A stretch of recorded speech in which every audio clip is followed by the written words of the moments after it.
Hello and welcome to another educational video about screen printing by Catspit Productions. Today's video is a requested video. It seems that recently many of you have been asking for some tips and advice on how to get your screen printing business started, how to get it rolling.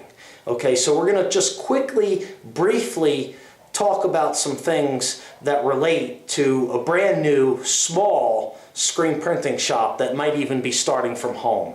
And the first thing that I can tell you is that the number one most valuable resource as far as gaining new customers is word of mouth. Okay, so what that means is, as a new screen printer, when you don't have a lot of money to spend on advertisement, you need to utilize your social networking groups. And I'm not talking about Facebook or YouTube or you know what I'm saying? I'm talking about your immediate social networking group in your real life. Your friends, your family, your co-workers, your clubs, your organizations, people you deal with at banks, people who you buy insurance from, people who you've done business with before.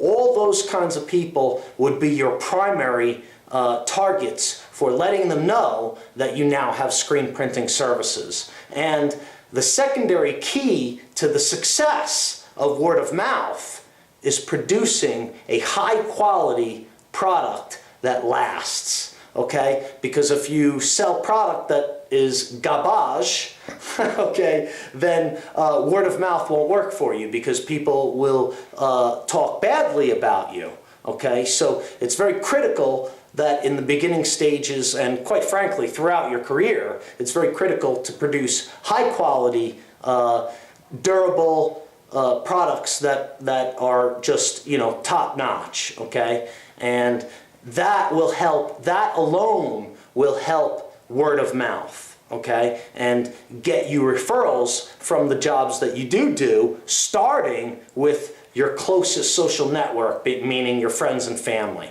okay? And it's also important to note that another way to get business through word of mouth is if you print a job for a league or teams or events.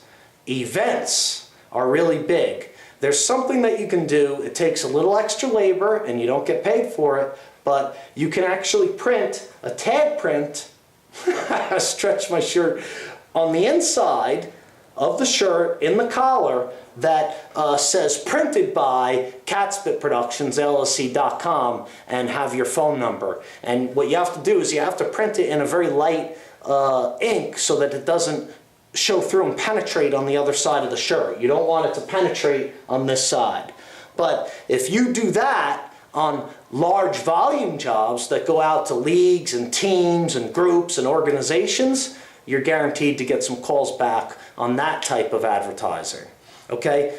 Another thing to look at is local publications like the Penny Saver. Okay? The Penny Saver exists in many different states, in many different shapes, sizes, and forms. Like for instance, in New York State, upstate in the Westchester County area, the Penny Saver is about almost an inch thick every week. Okay, so it's a really inexpensive, effective way to advertise your screen printing business. Now, in other states or cities where the Penny Saver or a similar publication is not as big, it may not work as well. So you may have to search more in depth for that particular publication that people actually sit down and read when they're at lunch during work. Like they go to work and maybe it's a free publication like the Village Voice in New York City or the New Times in Phoenix, stuff like that. However, those advertisements can be a little bit more expensive, okay? Thirdly, you can advertise, thirdly, I don't know if it was thirdly or fourthly, but you can also advertise on Craigslist. But I will tell you that Craigslist is very competitive, and most of the other screen printers who are advertising on Craigslist will go right ahead and flag your ad and keep you from posting on Craigslist. So the only way to actually get some really good high quality advertisement off of the internet is to build a website and over time optimize it for search engines and focus on custom screen printing in your area, in your region. And eventually, after a year or two, you'll start to get calls from your website. For instance, Catspit Productions does not advertise for screen printing in any shape or form in publication or anything, really. I do a couple of radio spots, local radio spots in Phoenix, and that's something you could look into. Some of them are pretty inexpensive and you can do them. But I do not advertise aggressively in Phoenix because I have a very huge internet presence. So a lot of my screen printing work comes directly from my website. Okay? So what you have to remember is when you're first starting out, your budget for marketing is going to be very low.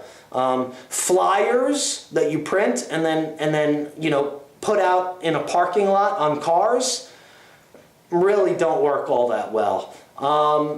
Direct mailers work very well if you target the right businesses and put in the right sales material. However, if you do a direct mailer yourself, it can be expensive.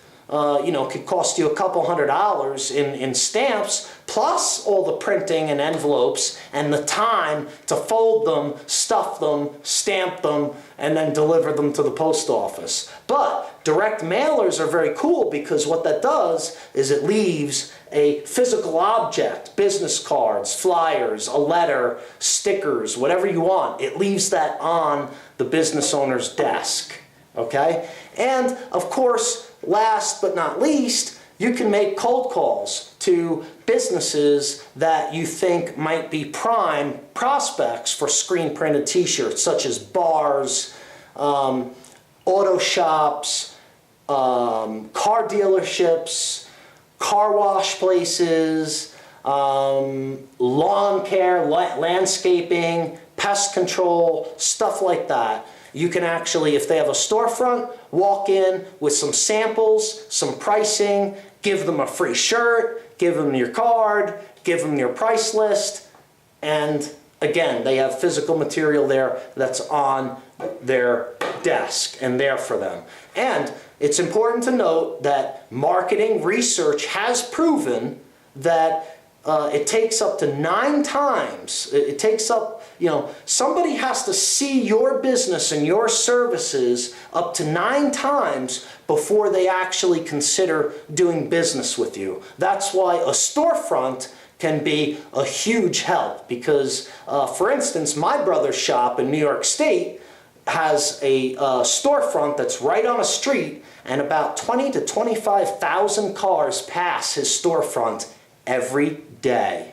Okay, so that visibility can really get you some exposure and get a lot of walk-ins and stuff like that. Okay, I think that's about it. When you're working from home, you are definitely at a disadvantage because a lot of people will have a hard time trusting you because they think you're going to disappear overnight. All right, so there are certain things that you may discover that you have to do to instill trust in your customer when you don't have a storefront that they can drop by and see you anytime. Okay, so I think that's it. What else can I say? I don't know. I think that's it. I think that's about it. Quick tip video for you. If you have any questions on other things that I might do, well, there is one other thing I can mention, and that is promotional materials. Don't be afraid to give away free t-shirts with Catspit, your URL and all that.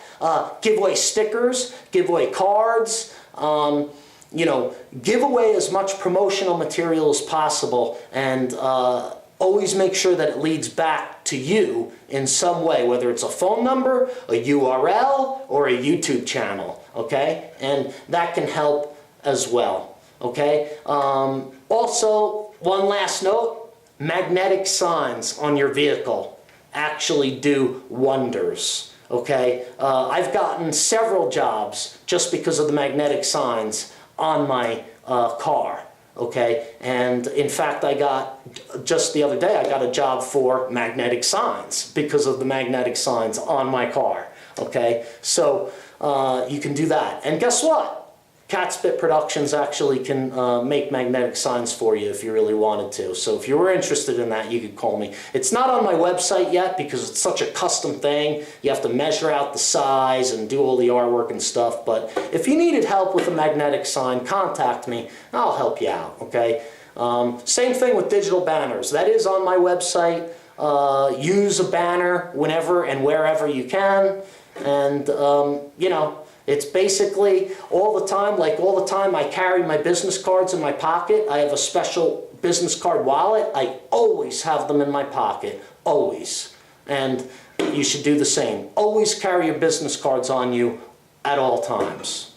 Okay, so that's about it. That's all I can say for today. If you have any questions or anything like that, or you want me to elaborate on anything, feel free to leave it in the comments below. Ask questions, comment, or even add your own ideas of how to start getting business and get known and get brand recognition when you work from home. When you have a storefront, obviously, it's a little bit easier. So, but any suggestions or input from you that might help everyone else is certainly welcome, okay? So thanks a lot for watching. I hope this helped you out a little bit. It's very difficult to give advice on this kind of thing because it can vary from region to region, city to city, state to state as to what works best, okay? So these are the kinds of things you have to experiment with. Thanks again for your time. I really appreciate you guys watching my videos. And if you like what you see, rate thumbs up, comment below, and of course, please subscribe. We'll see you next time.